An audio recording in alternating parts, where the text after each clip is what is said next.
Hello students, कैसे हो आप लोग? बढ़िया। चलिए ठीक है। तो आज हम बात करते हैं बायोलॉजिकल क्लासिफिकेशन लेक्चर नंबर 2।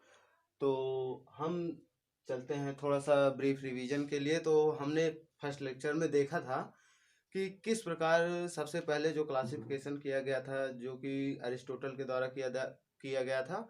और फिर उसके बाद देखिए, अरिस्टोटल ने जो क्लासिफिकेशन किया था वो मार्फोलॉजी के आधार पे किया था। इसलिए उन्होंने केवल प्लांट और एनिमल दो भागों में बांटा था। फिर उन्होंने प्लांट को तीन भागों में, हर्ब, श्रब और ट्री में बांटा था।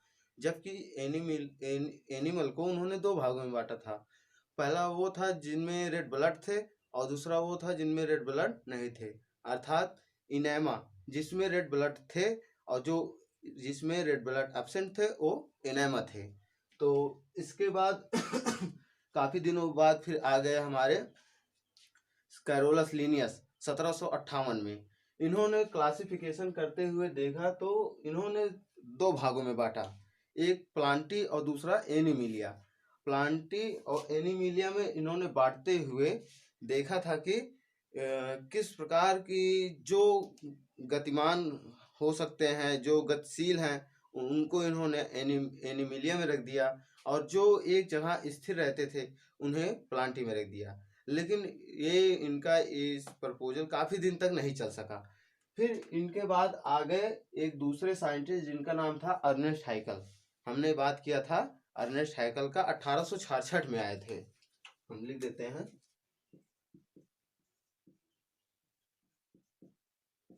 Ernest हाइकल।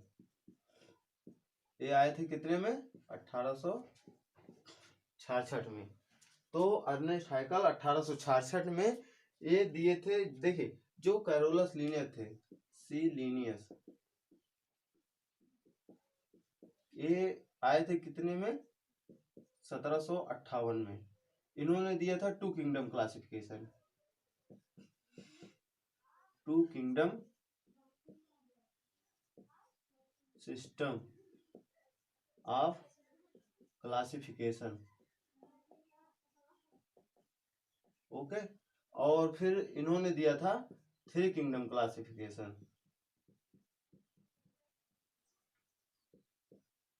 Three kingdom system of classification.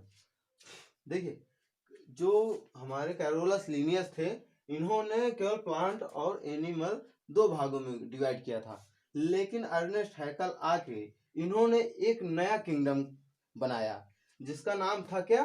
Protista. क्या नाम था? प्रोटिस्टा। अर्थात अर्नेस्ट हैकल ने देखा कि कुछ ऐसे भी एनिमल थे जिनमें कुछ ऐसे करेक्टर थे जो प्लांट से भी बिलोंग करते थे और कुछ एनिमल से भी बिलोंग करते थे। तो वो समझ नहीं पा रहे थे, इसलिए उन्होंने एक नया किंगडम बनाया जिसका नाम था प्रोटिस्टा। ठीक है। अब इसके बाद हम बात करते हैं, जो कि हमारा अब अभी हम यहाँ तक ही बात कर पाए थे फर्स्ट लेक्चर में। अब इस सेकंड लेक्चर में हम बात करेंगे four kingdom system of classification, जो कि दिए थे कौन? कोपलैंड।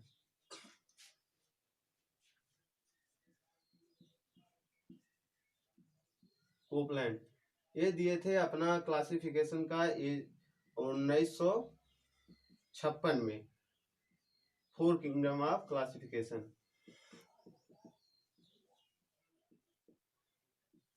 System of classification. ठीक। तो कोपलैंड ने चौथा जो क्लासिफिकेशन का जो चौथा किंगडम था, जिसका नाम क्या था? मोनेरा। मोनेरा मोनेरा एक ऐसा किंगडम था जिनमें संसार के वे सारे ऑर्गेनिज्म रखे गए जो माइक्रोस्कोपिक थे।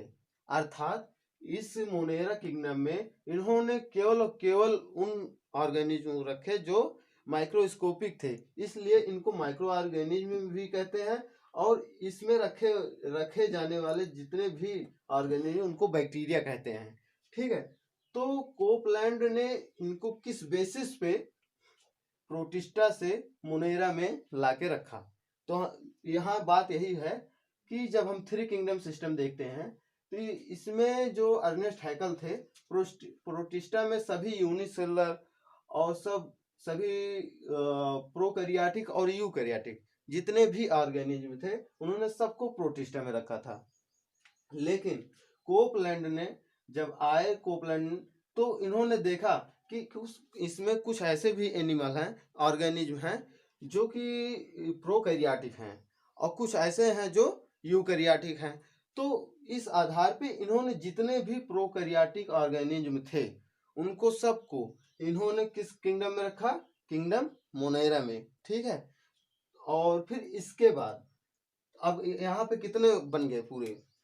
देखिए, मोनेरा हो गया, ठीक, फिर दूसरा हो गया प्रोटिस्टा और तीसरा हो गया प्लांटी और चौथा हो गया एनिमेलिया। ठीक, 4 हो गए। अब देखिए यहां से फिर आता है आपका, यहाँ पे भी कुछ ऐसी प्रॉब्लम आई कि काफी दिनों बाद 1969 में, कितने में? 1969 में, 1969 में एक साइंटिस्ट आए जिनका नाम था आर्य छुटेकर। क्या नाम था? आर्य छुटेकर। 1969 में एक साइंटिस्ट आए जिनका नाम था आर्य छुटेकर। इन्होंने देखा कि कुछ ऐसे, देखिए इनमें कोई कमी नहीं थी, मोनेरा प्रोटिस्टा में कोई कमी नहीं रहेगी, लेकिन प्लांट में इन्होंने देखा कि कुछ ऐसे भी ऑर्गेनिज्म हैं जो कि फोटोसिंथेसिस करते हैं और जिनके, देखिए प्लांटी में रखे जाने वाले सारे जितने भी ऑर्गेनिज्म है सब में सेल वॉल पाया जाता था। ठीक है। लेकिन बाद में ये पाया गया कि कुछ ऐसे भी ऑर्गेनिज्म हैं जिसमें फोटोसिंथेसिस करने की क्षमता है। ठीक है, वो कैपेबल है फोटोसिंथेसिस के लिए, लेकिन कुछ ऐसे भी हैं जिनमें फोटोसिंथेसिस करने की कैपेसिटी नहीं है। तो इन्होंने ये देखते हुए भी इस प्लांटी को 2 भागों में बांटा।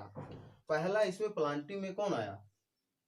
एक बनाया इन्होंने फंजाई और दूसरा प्लांटी, और फिर इसके एनिमिलिया ऐसे ही रहने दिया।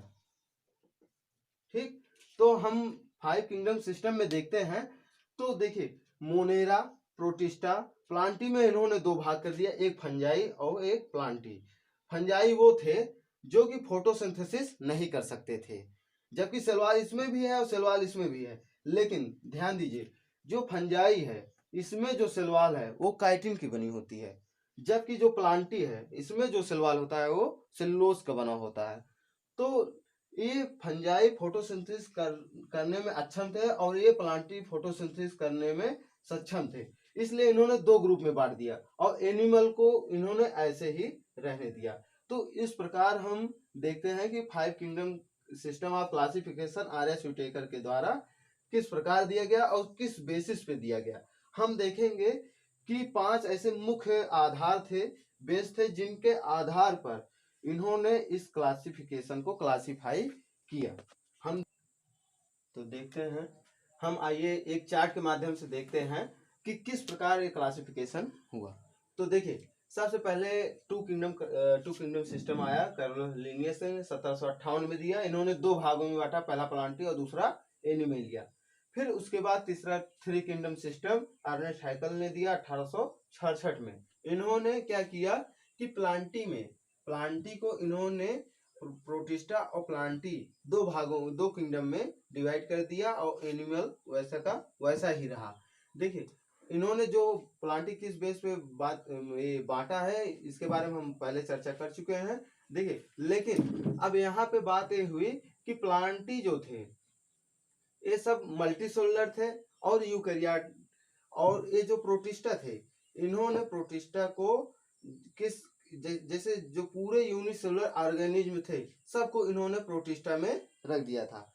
अब देखिए 4 किंगडम सिस्टम ऑफ क्लासिफिकेशन जो कि कोपलैंड द्वारा 1956 में दिया गया। अब कोपलैंड ने देखा कि प्रोटिस्टा में कुछ ऐसे भी थे जो प्रोकैरियोट थे और कुछ यूकैरियोट, लेकिन सब यूनिसेलुलर थे, लेकिन उसमें कुछ प्रोकैरियोट और कुछ यूकैरियोट। तो उन्होंने प्रोकैरियोट को मोनेरा किंगडम मोनेरा में रख दिया और यूकैरियोट को प्रोटिस्टा में रख दिया। ठीक, अब यहाँ पे फिर आए फाइव किंगडम सिस्टम आर.एच. हुटेकर 1969 द्वारा। इन्होंने क्या किया कि मोनेरा को ऐसे रहने दिया, प्रोटिस्टा को ऐसे रहने दिया। इन्होंने देखा कि प्लांटी में जो ऑर्गेनिज्म थे, एक तो वो थे जो कि फोटोसिंथेसिस कर सकते थे जिन्हें प्लांट कहते हैं, दूसरे वो कि जो फोटोसिंथेसिस नहीं कर सकते उन्हें फंजाई कहते हैं। तो फंजाई का जो सलवाल था वो काइटिन का बना था और प्लांटी का जो सलवाल था वो सेलुलोज का बना था और एनिमिलिया वैसे का वैसे ही रहने दिया। बस यही एक फ्लो चार्ट है और आप इससे आसानी से समझ सकते हैं। तो हम चलते हैं, अब स्टार्ट करते हैं five kingdom classification of system of classification. थोड़ा सा हम और देख लेते हैं, क्योंकि हम इसके लिखे नहीं, आपको बताया जरूर लेकिन लिखे नहीं, लेकिन हम थोड़ा देख लेते हैं लिख के कि देखिए प्लांटी जो है इसमें सेलवाल प्रेजेंट होता है और एनिमिलिया में सेलवाल एब्सेंट होता है। हमने बताया था, लेकिन आप देख लीजिए कि हमने लिखा भी है। और प्रोटिस्टा में ये सारे जितने थे ये सब यूनिसेलुलर थे। ठीक, अब प्रोटिस्टा में दो भाग हुए, एक मोनेरा और दूसरा प्रोटिस्टा। अब जो मोनेरा था इसमें सारे प्रोकैरियोट थे और जो आपका प्रोटिस्टा था यूनिसेलुलर यूकैरियोट थे। ठीक है, इस बेसिस पे इन्होंने डिवीजन किया। और देखिए प्लांटी जो फाइव किंगडम सिस्टम में आर.एच. हुटेकर ने प्लांटी को डिवाइड किया, इन्होंने सलवाल के आधार पर डिवाइड किया। तो इन्होंने जो देखा कि फंजाई में सलवाल था वो काइटिन का था और प्लांटी में सलवाल जो था वो सेलुलोज का बना होता है। बस इसी आधार पे इन्होंने क्लासिफाई किया। तो देखिए हम बात करते हैं फाइव किंगडम क्लासिफिकेशन सिस्टम की। तो आर.एच. हुटेकर ने फाइव किंगडम सिस्टम दिया था, five kingdom system of classification. देखिए five kingdom system of classification ये किसके द्वारा दिया गया था? आर.एच. हुटेकर। आर.एच. हुटेकर ने दिया था। कितने में, कौन सा सन में? 1969 में। ठीक है, अब देखो देखिए ये जो इनका क्लासिफिकेशन था वो अभी तक मोस्ट एक्सेप्टेड क्लासिफिकेशन है। अर्थात अभी तक ये लिख लीजिए आप थोड़ा सा, most accepted classification, most accepted classification. ठीक है, और देखिए कौन कौन से इन्होंने ट्रेड लिया जिस आधार पे इन्होंने इसको क्लासिफाई किया, हम उसके बारे में बात करते हैं। देखिए सबसे पहला इन्होंने 5 ऐसे कैरेक्टर लिए थे जिसके आधार पे इन्होंने 5 सिस्टम में डिवीजन किया। देखिए सबसे पहला था सेल स्ट्रक्चर, दूसरा था थैलस ऑर्गेनाइजेशन,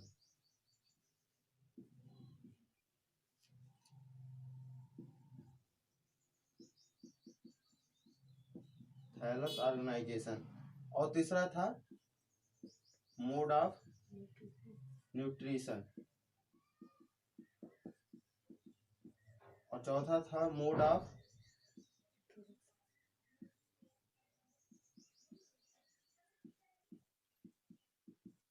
रिप्रोडक्शन, और पांचवा जो था वो था फाइलोजेनेटिक।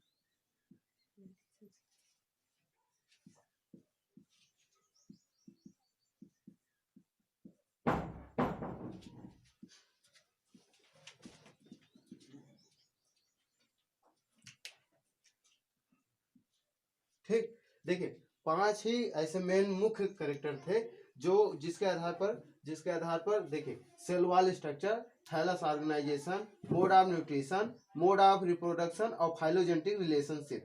अर्थात देखिए सेल वॉल स्ट्रक्चर क्या होता है, अर्थात सेल वॉल किस किस कंपोनेंट से बना है उसके बारे में बात करेंगे। थैलस ऑर्गेनाइजेशन अर्थात बॉडी संरचना किस प्रकार है, बॉडी कैसे से मतलब सेलुलर है कि मल्टी सेलुलर है, टिश्यू है या ऑर्गन लेवल है, तो किस प्रकार का बना है उसके बारे में बात करेंगे। उसके बाद mode of nutrition. Mode of nutrition का मतलब ये हुआ कि वो किस प्रकार भोजन करते हैं, अर्थात वो ऑटोट्रॉफिक हैं या हेटरोट्रॉफिक हैं। अगर ऑटोट्रॉफिक हैं तो वो फोटोसिंथेटिक हैं या कीमोसिंथेटिक हैं, या अगर मान लो हेटरोट्रॉफिक से हैं तो हम जैसे कि होलोजेइक हैं, या और किस प्रकार के हैं, या पैरासिटिक हैं या सैप्रोफिटिक हैं। और फिर उसके बाद मोड ऑफ रिप्रोडक्शन, अर्थात वो किस प्रकार के रिप्रोडक्शन करते हैं, वेजिटेटिव रिप्रोडक्शन करते हैं कि एसेक्सुअल रिप्रोडक्शन करते हैं कि सेक्सुअल रिप्रोडक्शन करते हैं। फिर उसके बाद बात करेंगे हम फाइलोजेनेटिक रिलेशनशिप। फाइलोजेनेटिक रिलेशनशिप का मतलब ये होता है कि इनका किस प्रकार इवोल्यूशनरी डेवलपमेंट हुआ, अर्थात वो शुरू से किस प्रकार एक लोअर क्रम से वो एक अपर क्रम तक बढ़ते चले गए। तो इस प्रकार हम इसके बारे में एक फ्लो चार्ट के माध्यम से हम समझने के प्रयास करेंगे। तो देखिए, हम अब 5 किंगडम क्लासिफिकेशन अब इस चार्ट के माध्यम से समझते हैं कि किस प्रकार से क्लासिफाई किया गया। देखिए, सबसे पहले हम देखेंगे सेल स्ट्रक्चर।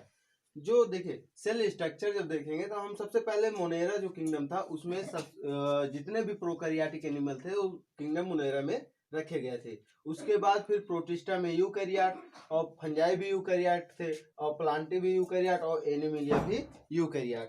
उसके बाद nature of cell wall. Nature of cell wall में जब देखेंगे तो देखिए सबसे पहला इसमें पॉलीसेकेराइड और अमीनो एसिड।